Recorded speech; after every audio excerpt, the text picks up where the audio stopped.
Que prazer estar com você de novo, né? Continua a nossa preparação para o Enem. Essa é a porta para o seu sucesso no Enem. Sempre lembrando, assista às aulas, leia bastante e, fundamentalmente, faça muitos exercícios. O que faz o vínculo entre o que você estuda e a realidade são os exercícios. Cada exercício que você fizer estará mais próximo do seu objetivo, da sua vaga, do seu futuro. Você lembra que nas aulas anteriores a gente abriu a possibilidade do estudo dos ecossistemas. Nós falamos em conceituação básica, nós falamos na questão energética, nos níveis tróficos e agora a gente vai falar um pouquinho dos ciclos biogeoquímicos. Lembra que nós comentamos que a matéria é reciclada e a gente precisa entender como ocorre o ciclo dos principais elementos químicos, exatamente a interferência ou humana ou por algum desastre natural que comprometa o ciclo desses elementos químicos, nós afetamos diretamente a vida na Terra. A nossa aula de hoje é a aula 24, Ecologia, Ciclos Biogeoquímicos. Do que eles tratam? Da circulação dos elementos químicos fundamentais entre os seres vivos, fatores bióticos e o meio. Qual meio? Atmosfera, hidrosfera e litosfera. Portanto, quando eu estudo como ocorre esse giro dos elementos químicos principais entre o meio e os seres vivos, a gente chama de ciclo da matéria. Os principais elementos estudados são a água, o carbono, o oxigênio e o nitrogênio. Quer dizer, esses quatro a gente tem que dominar. E se vier fósforo, enxofre e cálcio, não se preocupa. O texto será suficientemente claro para que você consiga resolver. O que você tem que fazer é aprender a ler a prova, olhar o enunciado, sublinhar a palavra-chave e seguir o comando do enunciado. Muitas vezes você já deve ter feito alguma prova na sua vida que diz: não sei o que o professor quer de mim. Então você não entendeu o enunciado, porque a sua obrigação, você tem que ser fiel ao enunciado. O comando do enunciado é que diz o que você deve fazer. Se você responder corretamente àquele comando, a sua resposta estará automaticamente correta. Ora, o nosso primeiro item é o estudo da água. Agora, só quando você estuda o ciclo da água, você lembra que você trabalha com fenômenos físicos como a evaporação, a condensação, a fusão e a solidificação. Por quê? Porque a água pode aparecer tanto no estado sólido, líquido ou gasoso, aí no estado de vapor. Você deve lembrar que eu chamo de gás para aquela substância que naturalmente está no estado gasoso, aquela que normalmente não está e eventualmente aparece lá, como no caso da água, a gente chama de vapor. Ora, então, durante o estudo do ciclo da água, eu tenho que entender que a água passa do estado líquido ou para sólido ou para gasoso, sólido para líquido ou para gasoso, gasoso para líquido para sólido. Então, essas formas de transformação de estado físico da matéria, que normalmente você estuda lá na física, na química, veja, a aplicação direta do ciclo da água. Por isso, o Enem trabalha por blocos. O Enem trabalha em função da vida. Lembra que na vida não existe química, física, biologia. A vida é uma coisa só. E a gente divide em gavetinhas só para facilitar o seu entendimento. Só que você, quando encontra algo à sua frente, você é capaz de entender ou não, interferir ou não, e aí você aplica todas essas áreas de conhecimento. Vamos lá, continuar? Ó, o componente mais abundante da matéria viva é a água. É por isso que você observa a dificuldade quando a gente tem escassez de água, como ocorre em muitos locais e como a gente tem enfrentado ultimamente no Brasil. Por quê? Porque é o componente mais abundante da matéria viva. Se nós tivermos, nós mamíferos, cerca de 10% de desidratação do nosso corpo, já pode ser fatal. Portanto, a gente está vivendo um momento muito sério. Exatamente por isso, a gente vai observar uma avalanche de questões em avaliações no planeta todo, falando de água, e é claro, principalmente aqui no Brasil. Voltando à tela, ó, nós dividimos o ciclo da água em duas partes, o chamado ciclo curto ou pequeno ciclo e o ciclo longo ou grande ciclo. Qual é a diferença? Você imagina que chove, então há precipitação de água, aí aqui embaixo a temperatura é maior, ela evapora, vai lá para cima, condensa e não passa pelos seres vivos. Esse é o chamado ciclo curto da água. E o que é o ciclo longo? É quando ela sofre um desvio e passa pelos seres vivos. E evidentemente você tem que saber como a água entra e sai dos seres vivos. Então, repetindo, ó, o ciclo da água envolve evapotranspiração e a precipitação, que é a descida da água em forma de chuva, granizo ou neve. Como é que a água chega nos vegetais? Absorção radicular. E sai dos vegetais? Transpiração e gutação.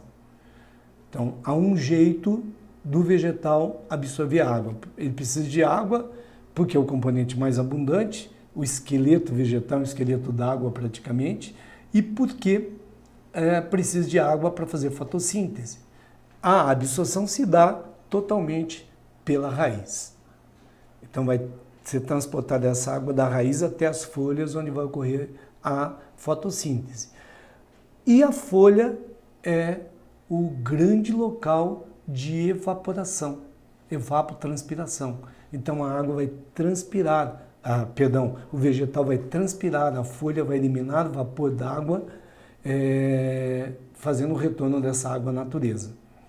Se eu tiver algum comprometimento da transpiração, acaba na pontinha da folha, tem uma estrutura que permite a perda de água, e a gente vai estudar isso posteriormente, ainda no estado líquido, que a gente chama de gutação ou sudação. E aí você imagina a importância que tem essa evapotranspiração por parte das plantas. E aí você entende a importância da Amazônia hoje, inclusive, para o Sudeste brasileiro. Porque essa grande evapotranspiração traz um rio aéreo, vem uma grande umidade da Amazônia até São Paulo, por exemplo, o que permite a ocorrência de chuvas. Então, uma das hipóteses, das possibilidades da pouca chuva agora no Sudeste brasileiro, Rio, São Paulo, é exatamente consequência do desmatamento da Amazônia. Então, repito, é uma das hipóteses. Agora, e nos animais? Como é que entra? Você bebe água diretamente ou através da alimentação. Todo alimento tem água, né? E como é que sai dos animais? Transpiração. Ó, respiração, excreção e a decomposição. Você lembra que quando está muito quente a gente sua e com suor a gente perde vapor d'água e perde calor para o meio, refrigerando o corpo. Mas você lembra, quem mora em locais do Brasil onde faz mais frio, às vezes no inverno você acorda e vai na frente do espelho, quando você respira o espelho fica embaçado. Por quê? Porque o vapor d'água que sai com a respiração condensa ao tocar a superfície fria do espelho. E também você lembra quando você libera grande quantidade de água ao urinar, então a urina tem aí perto de 95% de água, mas também quando você defeca, libera água. Você vê que sai vapor do seu cocô. E na decomposição, evidentemente, tá? Se você analisar aqui, e é esse tipo de esquema que pode aparecer para você analisar um corte de uma cidade, né? Então você está vendo o pequeno ciclo, ó, evapora, vai lá na nuvem, temperatura mais baixa, condensa. Como fechou aqui, a gente chama de ciclo curto ou pequeno ciclo da água. Mas a movimentação aqui permite com que chova no continente, por exemplo. E essa água acaba formando lençol freático, infiltrando então no solo, vai formar lagos, rios, né? E vai passar por dentro de plantas e animais. Se passar por plantas e animais, nós temos aí o grande ciclo, o ciclo longo da água. É bem tranquilo, né? Então você lembra de ciclo curto e ciclo longo da água e lembra da análise da questão atual da água, principalmente em algumas regiões do Brasil, como o Sudeste. Agora a gente vai estudar um outro ciclo, do carbono e do oxigênio. Por que que é importante? O carbono é o esqueleto de todas as moléculas orgânicas. Logo, estudar a entrada e saída desse carbono nos sistemas vivos é fundamental para a manutenção da vida na Terra. O oxigênio, além de fazer parte de várias moléculas orgânicas, ele é fundamental na nossa respiração aeróbica, onde ele é o aceptor final de hidrogênios. Ao final da nossa respiração celular, libera um monte de hidrogênios que se ligam ao oxigênio formando água. Se isso não ocorrer, a gente vai morrer porque o nível de acidez aumenta muito na célula. Portanto, observe aí. Sempre o ciclo do carbono e do oxigênio, como eles estão associados, faz um vínculo entre quem? A fotossíntese e a respiração. Então, como eu falei há pouco, o carbono forma o esqueleto das moléculas orgânicas, o oxigênio, além de fazer parte dessas moléculas, de várias moléculas orgânicas, é o aceptor final de hidrogênios durante a respiração. Então, esses hidrogênios se ligam ao oxigênio e vai formar água. Claro que eu não estou fazendo aqui o acerto da equação, é só para você olhar. Ora, a gente pode sintetizar o ciclo observando aqui, ó, que eu tenho o CO2 na atmosfera e o O2. O CO2 é retirado da atmosfera pela fotossíntese, que libera o O2. Todas as outras reações, como respiração, que é também uma combustão, as combustões, a própria putrefação de cadáveres, retira o O2 e libera o CO2. Este esquema é fundamental para você entender tudo o que acontece no planeta, principalmente da Revolução Industrial para cá. Ora, como a população aumenta, né, as cidades avançam, acabam avançando sobre o quê? Sobre as florestas. Como a gente faz mau uso do solo, causando uma esterilidade no solo, a gente precisa de novo solo fértil para plantar, fazendo pressão aonde? Na floresta. Por outro lado, a gente polui a água de rios, lagos, e mares e oceanos. Ora, qual é a fonte primeira de entrada do carbono em grande escala? Fotossíntese. Então, quando a gente faz pressão contra as florestas, diminuindo a área da vegetação, quando eu poluo a superfície da água e diminuo a quantidade de fitoplâncton, eu estou comprometendo a entrada de carbono nos sistemas vivos e comprometendo a liberação do O2. Gente, 70% do oxigênio renovável na atmosfera depende dessas algas unicelulares presentes na água e fazendo parte do fitoplâncton. Portanto, poluir a superfície da água e fazendo uma pressão contra as florestas não é uma medida inteligente. Por outro lado, o que o homem faz? aumenta a quantidade de pessoas, aumenta a quantidade de veículos, aumenta a quantidade de aviões, aumenta a quantidade de navios, aumenta a quantidade de fábricas. Ou seja, eu aumento as combustões, aumento a respiração e diminuo a fotossíntese. Pergunto, precisa mais alguma coisa? Então, a partir desse esquema que você está observando aqui, onde o homem breca a fotossíntese, mas aumenta as combustões, a gente vê o descompasso e o porquê ocorreu o aumento do CO2 na atmosfera, da Revolução Industrial para cá, sendo o CO2 um dos gases de efeito estufa, mas isso a gente vai discutir mais tarde. Vamos continuar nossa apresentação. Aqui está o ciclo do carbono, então nós dependemos fundamentalmente de quem? Da fotossíntese, né? É ela que faz, veja, fotossíntese tanto na água quanto em terra, é que permite a entrada do carbono nos sistemas vivos, porque as outras reações, tanto a combustão quanto a respiração, liberam esse CO2. No caso do oxigênio, é exatamente o contrário. Quem é que libera o oxigênio para a atmosfera? Fotossíntese. As outras reações, respiração, decomposição, as outras combustões, todos retiram o O2 e devolvem o CO2. Aqui você pode ver o que acontece com o O2. A oxidação, né? Então retira o O2 da atmosfera, retira o O2 para produzir a camada de ozônio, as combustões, a respiração tanto de produtor, quanto de decompositor, quanto de consumidor. E agora você facilmente, vamos rapidamente colocar aqui, você vê, em cima eu tenho a fotossíntese, gás carbônico e água, tenho glicose,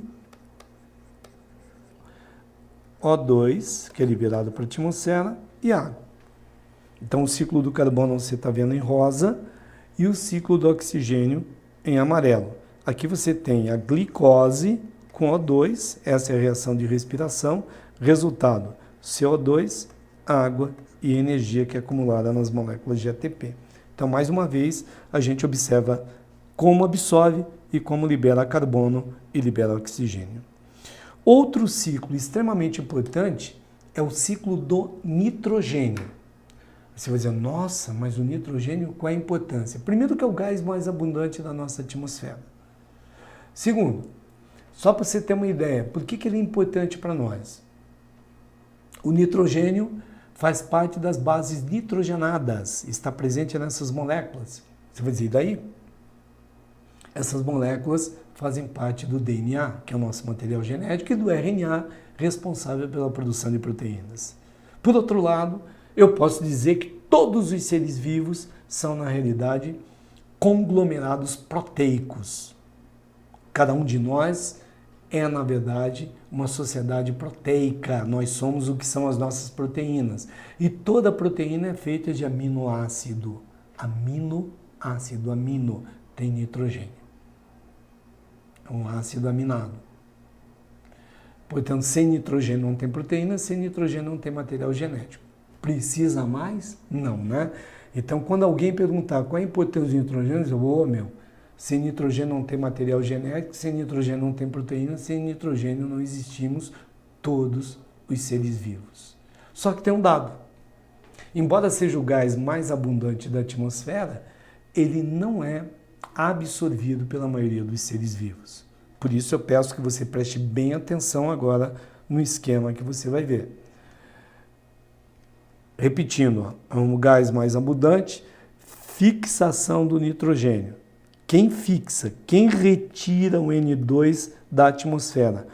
Somente bactérias, cianobactérias, as antigas algas azuis. Lembra que antigamente chamava de alga azul. E os fungos. Portanto, desses organismos dependemos nós. Qual a primeira reação que acontece. Atenção a esses nomes, ó. Amonização, quando o nitrogênio é reduzido a amônia. Então, aqui é a produção de amônia. Nitrificação é a produção de nitrito e nitrato. Então, ele inclui a nitrosação e a nitratação. O que é nitrosação? É a produção de nitrito. E nitratação, produção de nitrato, sendo que os nitratos serão absorvidos pelas plantas. Ok? Então, a primeira coisa você guarda. Quem é que absorve?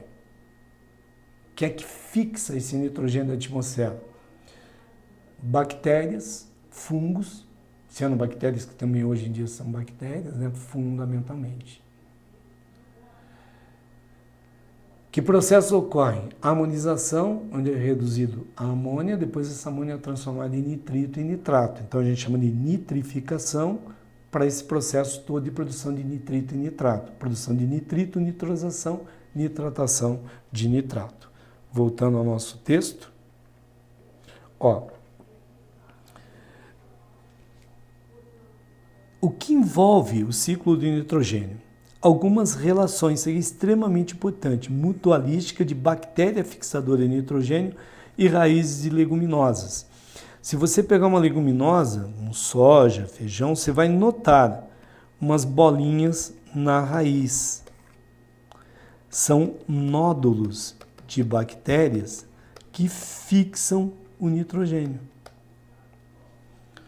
E aí facilita a absorção desse nitrogênio pelos vegetais para a produção de seus aminoácidos, logo suas proteínas, seus nucleotídeos, que são a base, então, de produção do DNA e RNA.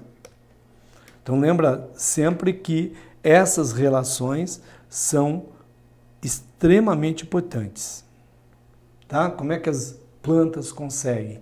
Ou elas absorvem nitrato diretamente do solo, ou elas têm associação ou com bactérias, por exemplo, as leguminosas.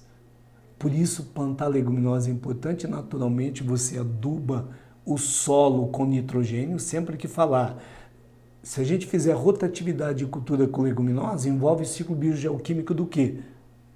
Do nitrogênio.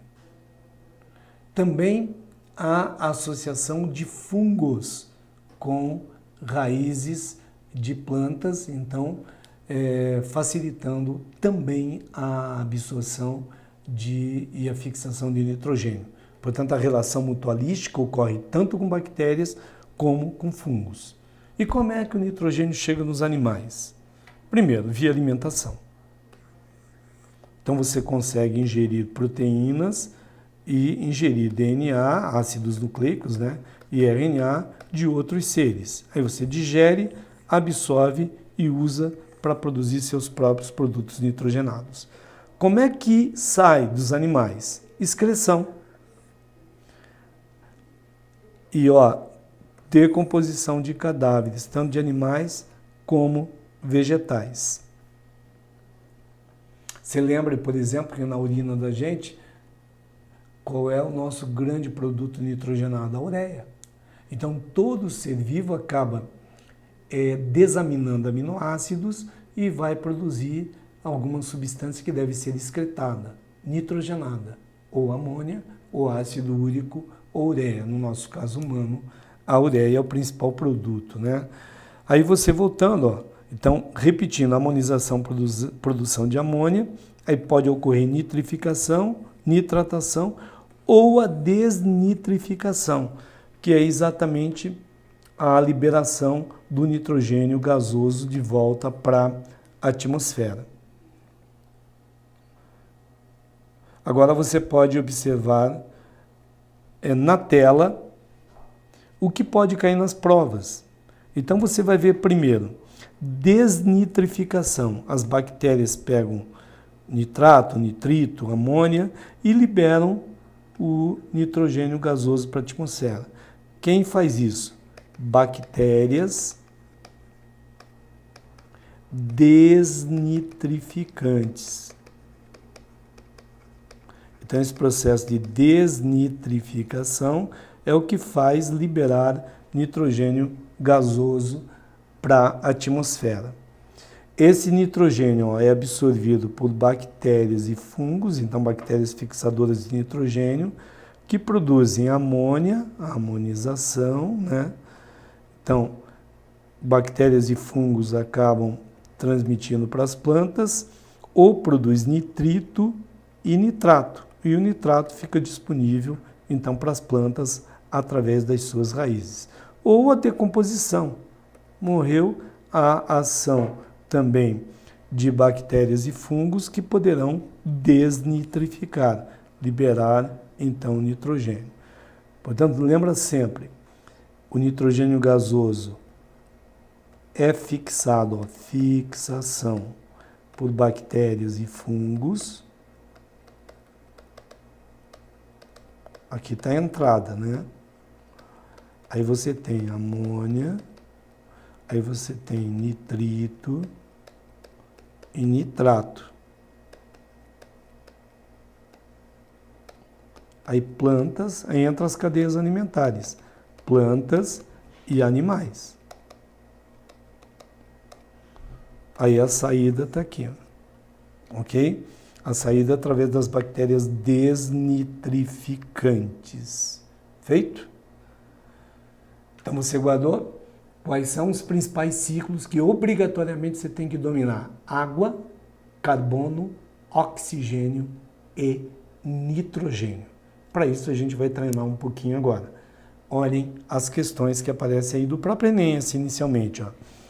Entende-se por ciclo hidrológico a movimentação que a água em seus três estados, sólido, líquido e gasoso, realiza entre os três grandes reservatórios existentes na Terra: a atmosfera, os oceanos e os continentes.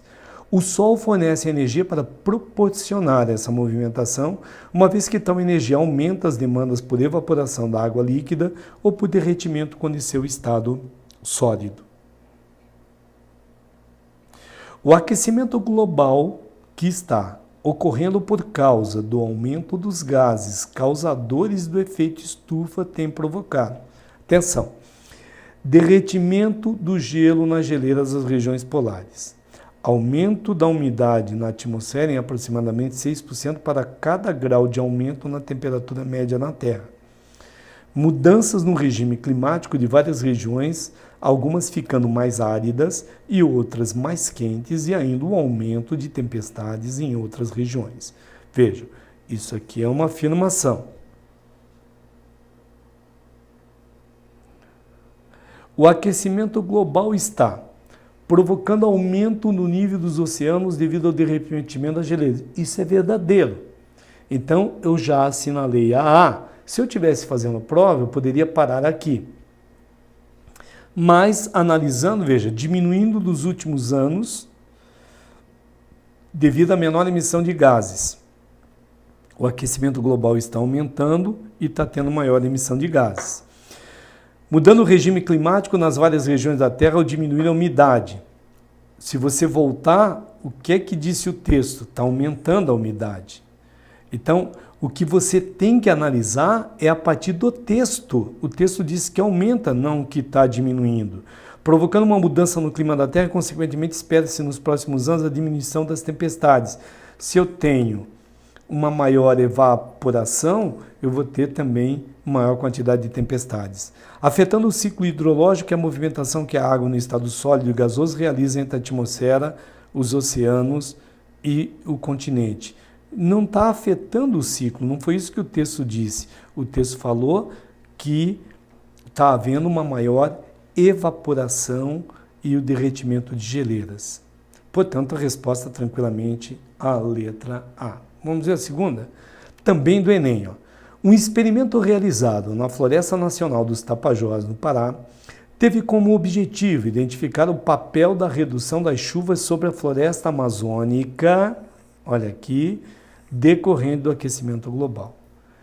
Gente, quando você pega um texto para analisar, você tem que seguir as orientações e as afirmações do enunciado. Guarda o que o enunciado sublinha a palavra-chave, porque é com isso que você vai resolver a questão. Vamos continuar, então. Para tanto, entre os anos de 2000 a 2004, foi simulada uma situação de seca severa em uma área da vegetação nativa que media 1 hectare, denominada área estudada. Então, vamos lá. Os resultados obtidos foram comparados com os dados de outra área com tamanho, vegetação e estrutura similar e que não havia sido exposta à seca, denominada área de controle. Foi medida a quantidade de água do solo das duas áreas durante os períodos de chuva e de seca na floresta amazônica. A quantidade de água em milímetros encontrada na área estudada, pontos cinzas, e controle, pontos pretos, é mostrada no gráfico a seguir. Então você vê, aqui está o controle. Então você observa o quê? Que de 2000 até 2005, diminuiu, aumentou na área controle. Nessa área sujeita a uma seca severa, olha o que ocorreu com a quantidade de água. Olha aqui, ela subiu um pouquinho, depois foi descendo gradativamente. Então, é isso que você tem que observar para conseguir responder aquilo que será pedido. Agora vamos ver o que foi ser pedido.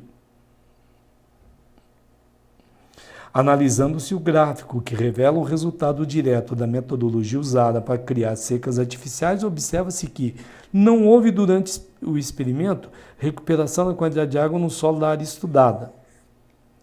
O volume de água no solo da área estudada durante todos os períodos de seca natural foi significativamente menor que o da área controle. Uma demora de 4 anos é observada até que se perceba a eficácia da metodologia de indução das secas artificiais pelos pesquisadores.